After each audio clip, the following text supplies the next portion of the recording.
Investors के बारे में हमें आज सीखना है। इंट्रोडक्शन, ऑब्वियसली ये हमें थियोरेटिकल व्यूज में हमें इसे सीखना है कि इन्वेस्टर क्या होता है। जनरल प्रैक्टिकल अप्रोच के हिसाब से हमें सबको पता ही है कि what is investor, who are investor and किस तरह के अलग अलग तरीके के इन्वेस्टर होते हैं या हो सकते हैं, राइट। इंट्रोडक्शन के तौर पे हम लोग सीखते हैं तो वहां पे दिया हुआ है, a person whose principal concern in the purchase of the security is the minimizing of the risk compared to the speculator who is prepared to accept the calculated risk in the hope of making the better than the average profits, or the gambler who is prepared to take even greater risk. More generally, it refers to the people who invest money in investment product. In short, अगर हम लोग एक gambler या फिर एक speculator जो ज़्यादातर पैसे इन्वेस्ट करके नॉर्मल या एवरेज प्रॉफिट से ज़्यादा कमाने के बारे में सोचेगा, ऐसे सभी को छोड़कर जो मिनिमम रिस्क पे एक सर्टेन लेवल ऑफ इनकम या रिटर्न्स एक्सपेक्ट करता है, उसे हम लोग इन्वेस्टर कहते हैं। जनरली इससे पहले हम लोगों ने इन्वेस्टमेंट, गैम्बलिंग, इस तरह की कुछ डिफरेंसेस देखे थे और उन्हीं के बेसिस पे एक इन्वेस्टर और एक गैम्बलर या स्पेकुलेटर, इन दोनों में क्या डिफरेंस होगा। बेसिक इन्वेस्टर जो होगा वो कम से कम रिस्क में एक एवरेज रिटर्न या नॉर्मल रेट ऑफ रिटर्न उसको एक्सपेक्ट करेगा। वही स्पेकुलेटर या फिर गैम्बलर क्या करेगा कि हायर रिस्क कंसीडर करके या हायर रिस्क लेकर ज्यादा रिटर्न्स अर्न करने के बारे में सोचेगा, राइट। तो जो लिमिटेड रिस्क को या मिनिमम रिस्क में मिनिमम रिटर्न्स पे सेटिस्फाइड होता है, उसे हम लोग इन्वेस्टर कहते हैं। ऐसे अलग अलग इन्वेस्टर्स मार्केट में अवेलेबल होते हैं, अलग अलग टाइप्स ऑफ इन्वेस्टर।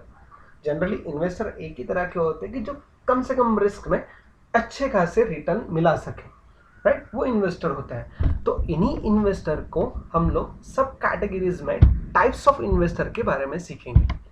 उसमें से पहला जो कि है हमारे इंडिविजुअल इन्वेस्टर्स। इंडिविजुअल इन्वेस्टर को दूसरा नाम होता है रिटेल इन्वेस्टर्स। रिटेल इन्वेस्टर या इंडिविजुअल इन्वेस्टर ये कौन होता है?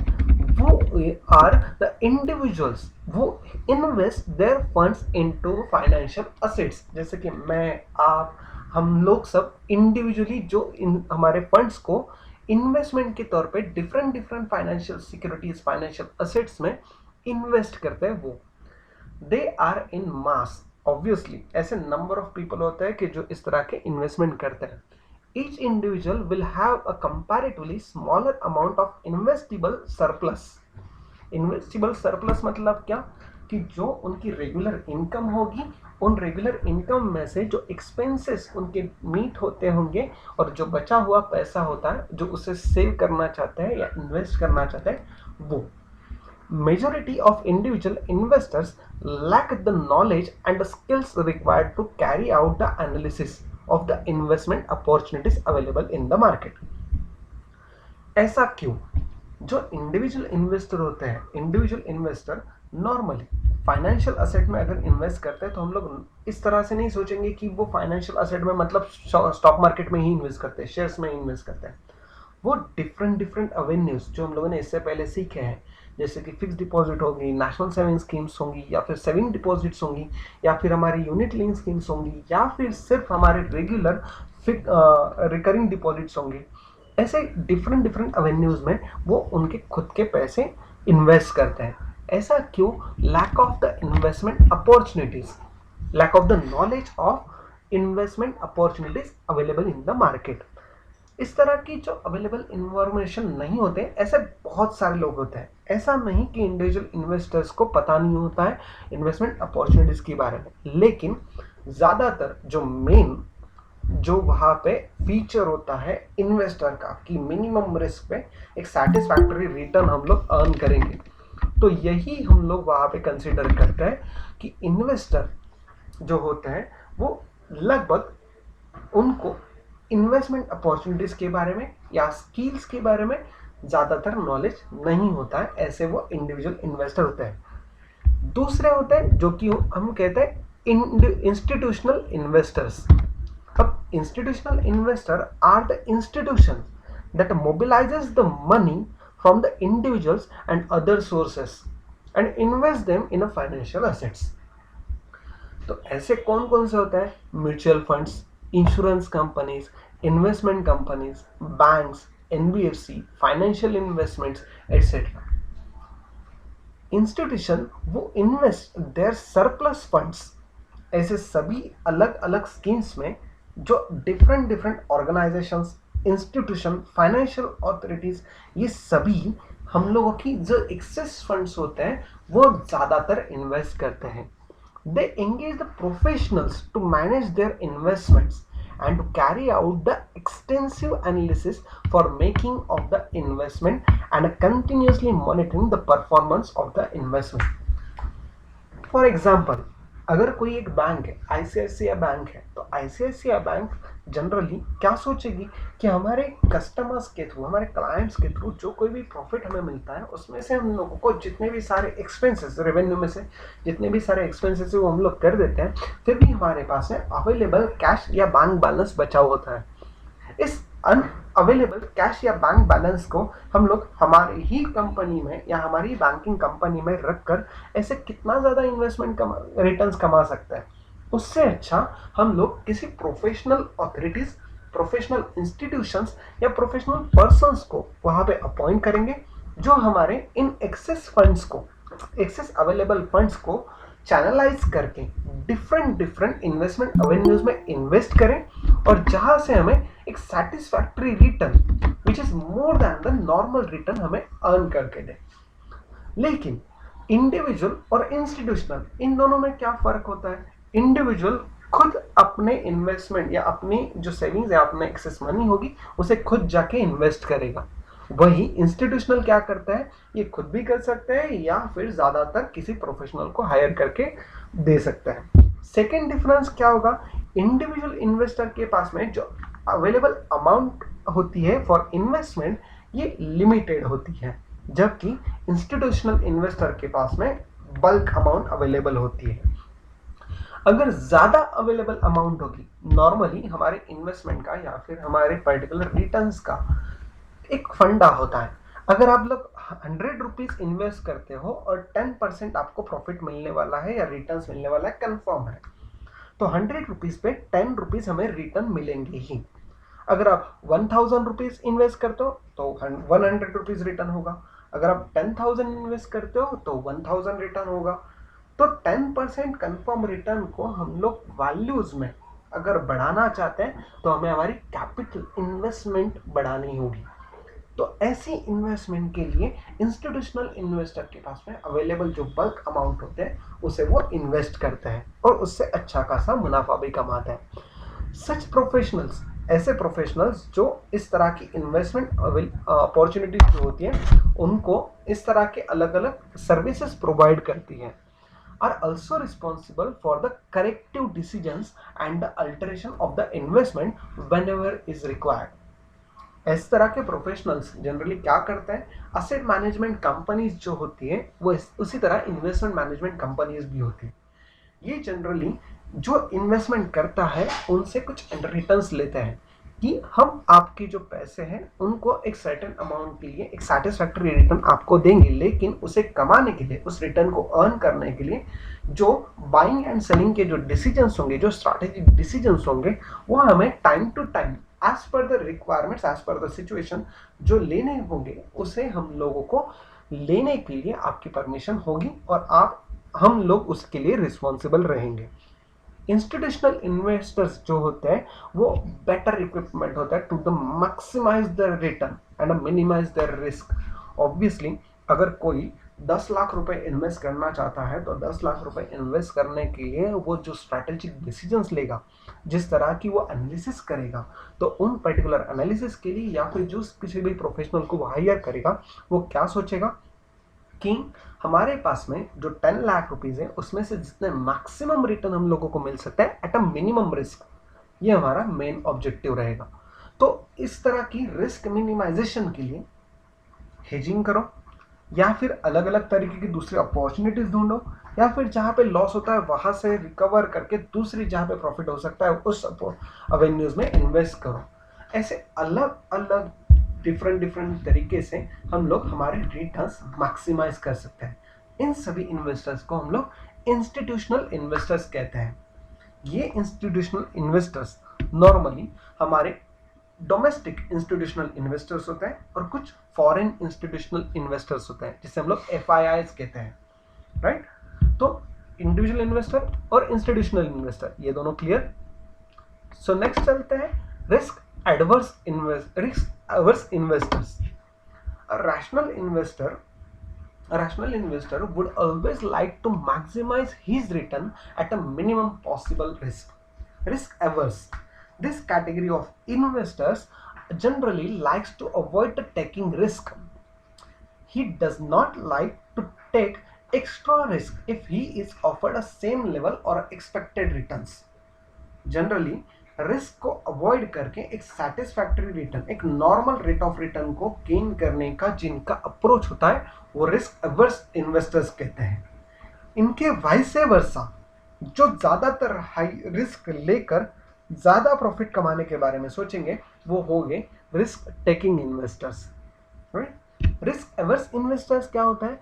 He will take extra risk only if he is offered an extra return by investing in a risky securities.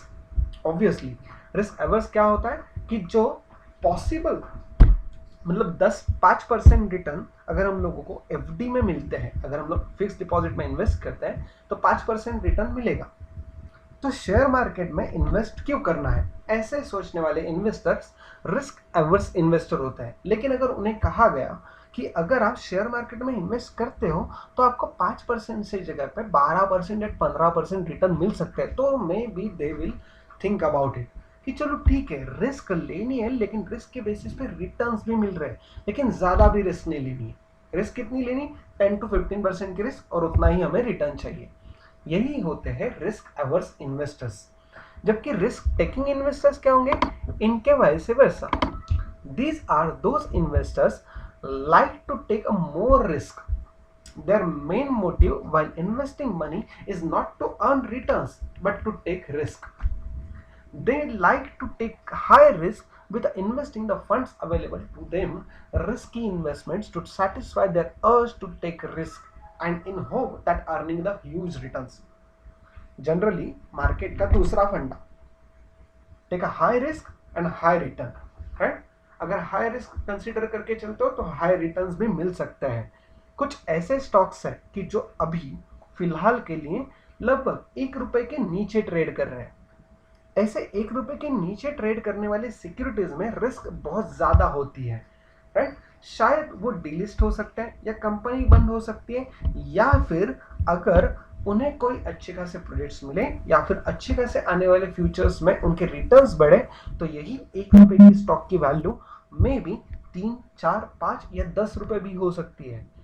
तो इस तरह की हायर रिटर्न्स जहां पर एक्सपेक्ट करते हैं, ये वाले इन्वेस्टर इस तरह की हायर रिस्क को कंसिडर करके चलते हैं कि यस हमारे पास में 10 लाख रुपए और वो 10 लाख रुपए हम लोग उस पर्टिकुलर स्टॉक्स में लगाने वाले हैं जिनमें बहुत ज़्यादा रिस्क है, लेकिन चांसेस हो सकते हैं कि अगर वो चल पड़े तो वहाँ पे हमें अच्छे खासे रिटर्न्स मिलेंगे। तो इन इन्वेस्टर्स को हम लोग रिस्क टेकिंग इन्वेस्टर्स कहते हैं। What is the basic difference between the investors and traders? Investors जो लॉन्ग टर्म के लिए या शॉर्ट टर्म या long term, short term, medium term या लॉन्ग टर्म के लिए कंसिडर करके चलते हैं कि हम लोग वहाँ पे हमारे पैसे इन्वेस्ट करेंगे और एक सर्टेन टाइम पीरियड के बाद हम लोग उनमें से रिटर्न्स गेन करके विड्रॉ कर लेंगे, राइट। जबकि ट्रेडर क्या होता है? Trader immediate short term duration जो होता है वहां पे प्रॉफिट कमाना, रिस्क ज्यादा लेकर प्रॉफिट कमाना चाहते हैं। तो ऐसे इन्वेस्टर्स जो रिस्क लेते हैं वो रिस्क टेकिंग इन्वेस्टर्स बनेंगे। नेक्स्ट पॉइंट जो है, जो टाइप है वो है risk indifferent investors. This category of investors are not concerned with the level of risk they take by investing money in a particular investment avenue. जिस तरह की कोई भी इन्वेस्टमेंट एवेन्यू होगी तो उनके लिए जो कोई भी लेवल ऑफ रिस्क होगी तो उन लेवल ऑफ रिस्क के लिए वहाँ पे कोई भी कंसिडरेशन वो रखते नहीं है, इसलिए indifferent investor, risk indifferent investor उन्हें हम लोग कहते हैं। तो ये जो बेसिक 5 अलग अलग टाइप्स हैं, individual investor, institutional investor risk averse और रिस्क एडवर्स या risk taking investors and risk indifferent investors. ये 5 अलग अलग टाइप ऑफ इन्वेस्टर्स की अलग अलग फिलॉसफी होती है। अलग अलग फिलॉसफी मतलब क्या? अलग अलग तरीके, अलग अलग मायने, अलग अलग टर्म्स, अलग अलग प्रेडिक्शंस। तो वो फिलॉसफी हम लोग आगे सीखने वाले हैं। Everyone, types of investors clear? Put a yes or no in a chat box or any doubt in which is related to that.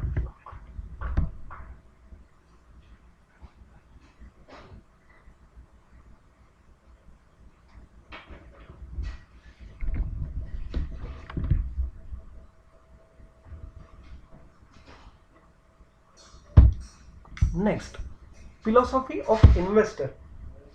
अब इनमें आने वाले डिफरेंट पॉइंट्स जैसे कि safety players, entrepreneurs, optimist, hunters, achievers, perfectionist, producers, then high rollers, money masters, adventurous, celebrities, individualist and guardians. इन अलग अलग तरीके की फिलोसफी हम लोग इन्वेस्टर्स के लिए कहते हैं, जबकि इन्हीं को हम लोग सब टाइप्स भी कह सकते हैं, राइट।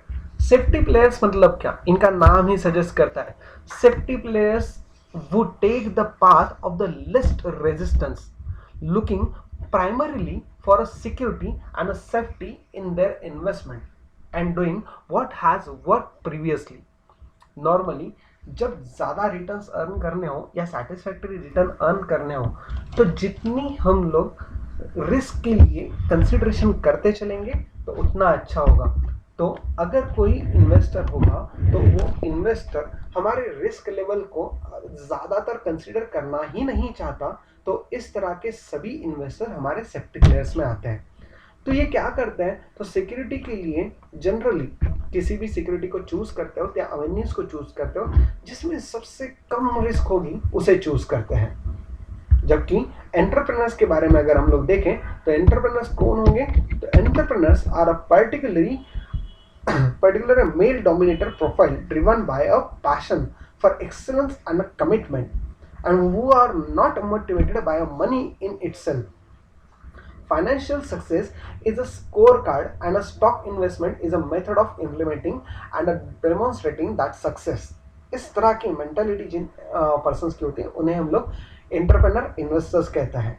कि हम लोग नॉर्मली जिस तरह से पैसे को बना सकते हैं तो सिर्फ पैसे को नहीं, हम लोग फाइनेंशियल सक्सेस जो होती है उन फाइनेंशियल सक्सेस को हम लोग एज एन एंटरप्रेन्योर वहाँ पे डेवलप करेंगे और अच्छी खासी जो स्टॉक इन्वेस्टमेंट की मेथड्स होंगी उन्हें हम लोग आगे लाके इस तरह के एंटरप्रेन्योर्स को कंसीडर करेंगे, हम खुद एज एन एंटरप्रेन्योर वहाँ पर रहेंगे। इस तरह के इन्वेस्टर्स जो होते हैं वो हम लोग एंटरप्रेन्योर्स इन्वेस्टर्स कहते हैं। कि जनरली स्टॉक मार्केट में इन्वेस्ट करके पैसे कमाने से अच्छा हम लोग आगे चल के एक बिजनेस में इन्वेस्ट करेंगे और बिजनेस में इन्वेस्ट करके हम लोग खुद एज ए एंटरप्रेन्योर काम करेंगे और फिर जाके आगे हम लोग पैसे कमाएंगे। इस तरह का मोटिव इन एंटरप्रेन्योर या फिलोसफी इन एंटरप्रेन्योर्स इन्वेस्टर्स की होती है। नेक्स्ट जो है which is related to the optimist investor. Optimist investors क्या करते हैं? Generally are non risk oriented, मतलब ये भी रिस्क नहीं लेते हैं। Often near retirement seeking a peace of mind, these are investors who don't like to become too involved with their own financial management as it would cause them the stress and reduce their enjoyment of life. तो इस तरह के investors जो होते हैं वो क्या करते हैं कि नॉर्मली हमें ज़िंदगी जीनी है भाई, हमें कोई टेंशन नहीं चाहिए, हमें इन्वेस्टमेंट का भी ज़्यादा टेंशन नहीं चाहिए, जितना हम लोगों को जीने के लिए लगता है उतना मिल गया बहुत हो गया। इस तरह के जो इन्वेस्टर्स होंगे वो उसे हम लोग ऑप्टिमिस्ट इन्वेस्टर्स कहते हैं। Next thing which is related to the hunters. Hunters are often educated high earning women with an impulsive streak, leave now attitude. They have a strong work ethics, much like entrepreneurs, but lack the same confidence in themselves. They may attribute their success to luck rather than ability. इस तरह के investors मतलब Hunter मतलब ज़्यादातर women but लगभग main also वो क्या करते हैं कि आज जीना है, आज के लिए जीना है, हम लोग हाई अर्निंग पहले से पैसे कमाते हैं और जितना पैसे हम लोग कमाते हैं उन पैसे को हम लोग इन्वेस्ट नहीं करेंगे, हम लोग आज ही आज उसे एक्सपेंस कर देंगे या फिर स्पेंड कर देंगे, राइट। तो इस तरह की जो हंटर्स फिलोसॉफी होती है यही भी हमारे इन्वेस्टर्स में देखी जाती है। ये क्या करते हैं, इन्वेस्ट किए हुए पैसे को जितनी जल्दी हो सके उतने शॉर्ट टर्म जितने भी हमें मिलेंगे, जितने रिटर्न्स मिलेंगे उतने पे सेटिस्फाई होके वो हमारी पोजीशन में से एग्जिट कर लेते हैं। Next is achievers. Achievers are the conservative, risk averse. These investors like to feel in a control of their money, with the security and a protection of their assets a primary consideration. They are often married, well educated, and high earners who feel that hard work and diligence is more likely to bring the financial reward than the investing. उनका कहना ऐसा होता है लगभग कि हम लोग जितना हम लोग इन्वेस्ट करते हैं that is another part, but हम लोग जितना ज़्यादा हार्ड वर्क करेंगे, जितना ज़्यादा काम करेंगे उतनी ज़्यादा अच्छे से हम लोगों को रिटर्न्स मिलेंगे या फाइनेंशियली रिवॉर्ड हम लोगों को मिलेगा जो हम लोग आगे चल के यूज़ कर सकें। और उसे जो सेव करते हैं तो वो वहाँ पे रिस्क लेस सिक्योरिटीज़ में वहाँ पे उन्हें सेव करते हैं, इसलिए उन्हें हम लोग अचीवर्स फिलोसॉफी कहते हैं। देन परफेक्शनिस्ट, ऐसे नहीं होते कोई, तो फिर भी ज़्यादातर और afraid of making a financial mistakes, कहीं पर भी कोई भी गलती नहीं होनी चाहिए, वो पहले से ही सब प्लान रखते हैं। वो क्या करते हैं, जो इन्वेस्टमेंट डिसीजंस होती हैं वो इन्वेस्टमेंट डिसीजंस को ज़्यादातर वो क्या करते हैं, अवॉइड करते हैं। The lack of confidence and self esteem and have a low pride of handling a financial matters. तो वो क्या करता है, तो उन पर्टिकुलर एवरी कंज्यूमर जितनी भी सारी जो फाइनेंशियल रिस्क होती है इन सभी अलग अलग इन्वेस्टमेंट अपॉर्चुनिटीज को वो स्किप करते हैं और ज़्यादातर जहाँ पर एक steady return with no risk investment होते हैं तो वहाँ पे वो इन्वेस्ट करते हैं। ज़्यादातर जैसे कि for them no investment is without fault, जहाँ पर हम लोगों को कोई भी इन्वेस्टमेंट अगर करनी है तो वहाँ पे कहीं पर भी कोई गलती नहीं होनी चाहिए जिससे हम लोगों को फाइनेंशियल लॉस बेयर करना पड़े। तो इसलिए जो ज़ीरो रिस्क जहाँ पर होती है ऐसे ही इन्वेस्टमेंट एवेन्यूज़ को वो सिलेक्ट करता है। Next, producers. ज़्यादातर प्रोड्यूसर मतलब कौन, कि जिनके पास में एम्पल ऑफ मनी अवेलेबल होती है और उन पैसे को कहीं दूसरी जगह पे स्टॉक मार्केट में या फिर कहीं रेगुलर बेसिक जो हमारी इन्वेस्टमेंट्स होती है जिन पे स्टेडी रेट ऑफ रिटर्न मिलेगा, ऐसी सभी अवेन्यूज को छोड़कर वो कहीं ना कहीं फाइनेंस प्रोवाइड करते हैं, राइट। इस तरह के फाइनेंस प्रोवाइड करने के बाद जो कोई भी अलग एडिशनल मनी मैनेजमेंट स्किल्स हम लोगों को बेसिस पे मिलती हैं तो उनके बेसिस पे वो ज़्यादातर इन तरह की फंड्स को इस तरह की प्रोडक्शन कंपनीज के लिए इन्वेस्ट करते हैं या फिर वहाँ पर देते हैं जहाँ से अप्रोप्रिएट रिस्क लेवल कंसिडर करके अप्रोप्रिएट रेट ऑफ रिटर्न, ज़्यादातर ह्यूज रेट ऑफ रिटर्न वहाँ पे गेन करते हैं। Then high rollers. Next thing is high rollers are the thrill seekers, power seekers, creative and extroverted. They work hard and play hard. They have to be involved in a high risk investing with a large amount of their assets. Financial security goes to them, and even though their actions may have a financial dangerous consequences. ज़्यादातर जो हमारे risk taking investors होता है ये उन्हीं की philosophy होती है कि हम लोग अलग अलग लेवल पे अलग अलग ज़्यादातर रिस्क लेवल कंसिडर करके हम लोग ह्यूज रिटर्न को एक्सपेक्ट करेंगे। ज़्यादातर हम लोग जितनी ज़्यादा रिस्क लेंगे उस रिस्क को भी हम लोग मेजर करेंगे, उस रिस्क में से भी हम लोगों को जितने रिवॉर्ड मिलने वाले हैं वो रिवॉर्ड भी हम लोग वहाँ पे कंसीडर करेंगे और इन्हीं रिस्क और रिटर्न को कंसीडर करके मेजर करके हाईएस्ट रिटर्न हम लोग अर्न करेंगे। इस तरह की ज़्यादातर जो फिलॉसफी होती है इनमें देखने को मिलती है। ये साइमल्टेनियसली दूसरी तरीके से अगर देखा जाए तो इन्हें सबसे ज़्यादा लॉसेस होने के भी चांसेस होते हैं। Then next point is money masters. Money masters are the tending to have a balanced financial outlook that gives the contentment and a security. These investors like to be involved with the management of their money and their choice of the investments. Although they will take the onboard good sound advice, they are determined individuals, not easily thrown off their chosen course and who don't leave things to luck.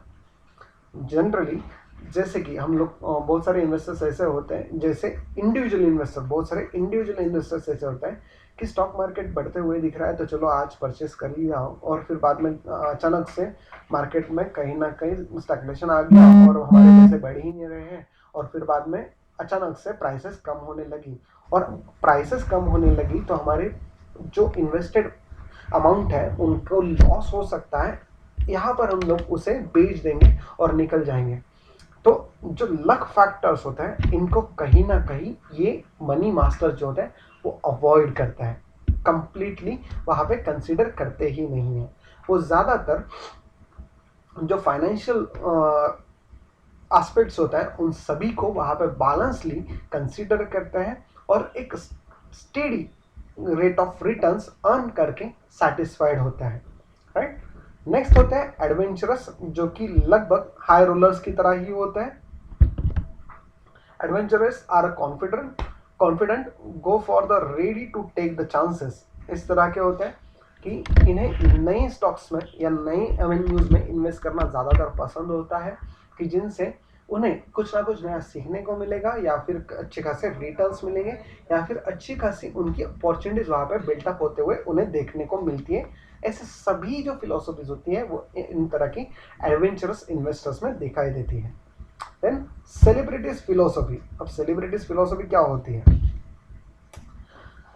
वो need to be in the centre of the things and don't like to be left out, often constantly checking whether they should be in the latest fashionable investment, but may not really have any clue as to how to take the control of their finances. Celebrities, जैसे कि for example कोई भी celebrity वो होता है हमेशा चर्चे में रहना चाहता है, उसी तरह से इन तरह के अप्रोचेज जो होते हैं, तो जो लेटेस्ट सिक्योरिटी होंगी उन लेटेस्ट सिक्योरिटीज में इन्वेस्ट करना, या फिर ज़्यादातर हमारी जो पोर्टफोलियोज होंगे उन्हें हर बार टाइम टू टाइम नहीं, हर बार मॉनिटर करना। ज़्यादातर जितने, अगर किसी में से लॉस होता है तो इमीडिएटली उसे बेचकर दूसरे में प्रॉफिट होगा तो उसमें चेंज करते रहना। इस तरह की अलग अलग एस्पेक्ट्स या पर्सपेक्टिव जिनके होता है वो हमारी सेलिब्रिटीज फिलोसफी इन्वेस्टर्स में देखने को मिलती है। Then individualist are confident individuals who make their own decisions but who are the methodological, careful and balanced and analytical। जो हमारे स्टेडी इन्वेस्टर्स होता है, individual investors, safe investors, risk averse investors, वो सभी इस तरह